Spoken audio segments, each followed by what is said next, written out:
Welcome to This Week in Washington for March the 16th, 2012. Often we use the phrase the glass is half full or the glass is half empty to characterize the developments in Washington or in the legislative process.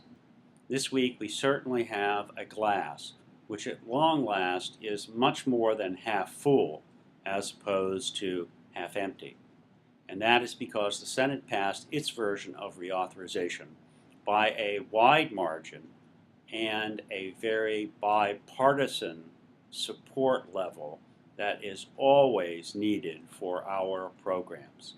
This was far different from the events that emerged in the House of Representatives over the last 3 or 4 weeks. The Senate bill also puts additional resources into our formula programs that will help our members, whether they're in rural or small urban or specialized services, meet the new demands that they're facing, as well as help them cope with the rising fuel cost if the legislation is finally enacted.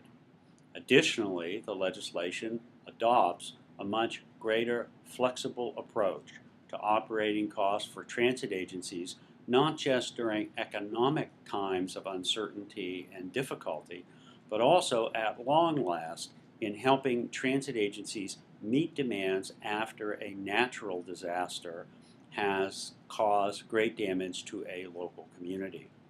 This legislation includes language based on the experiences of many of our members in the post-Katrina period that will make it easier for DOT and the FTA to provide help when needed.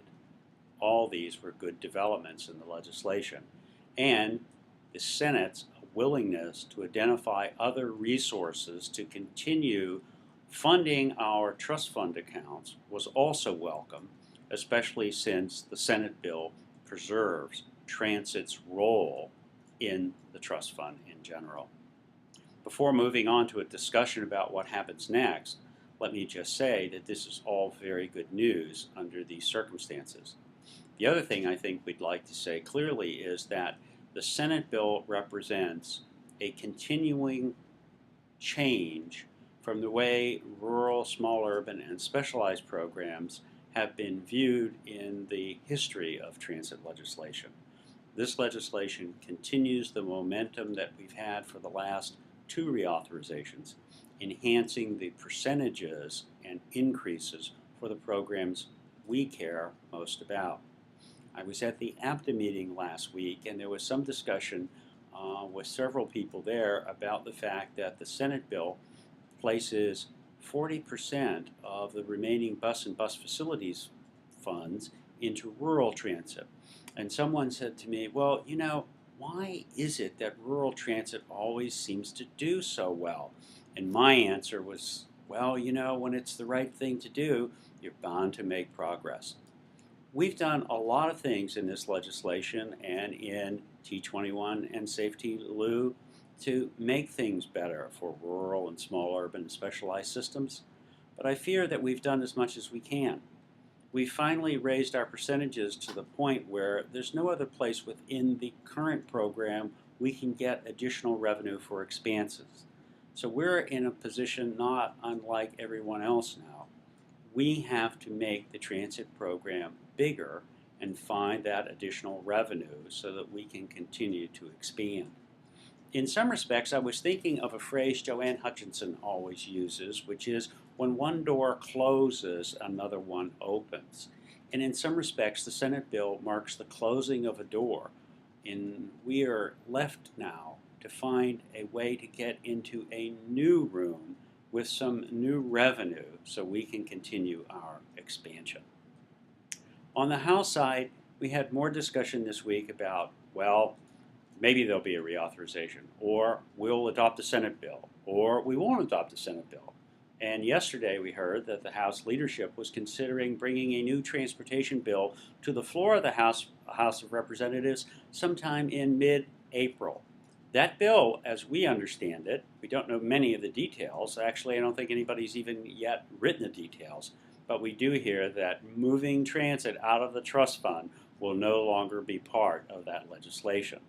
Our problem will be finding enough revenue, as the problem was in the Senate last week, to make the bill do the things that we know need to be done. Our problem in the House bill is that they're still looking for 5 years' worth of revenue as opposed to the work that was done in the Senate, which is an 18-month extension. So we'll have to follow that closely and see what develops. In the meantime, as I said earlier, I think this is a good opportunity to reflect and say, we've done very well here. Our message has resonated very well.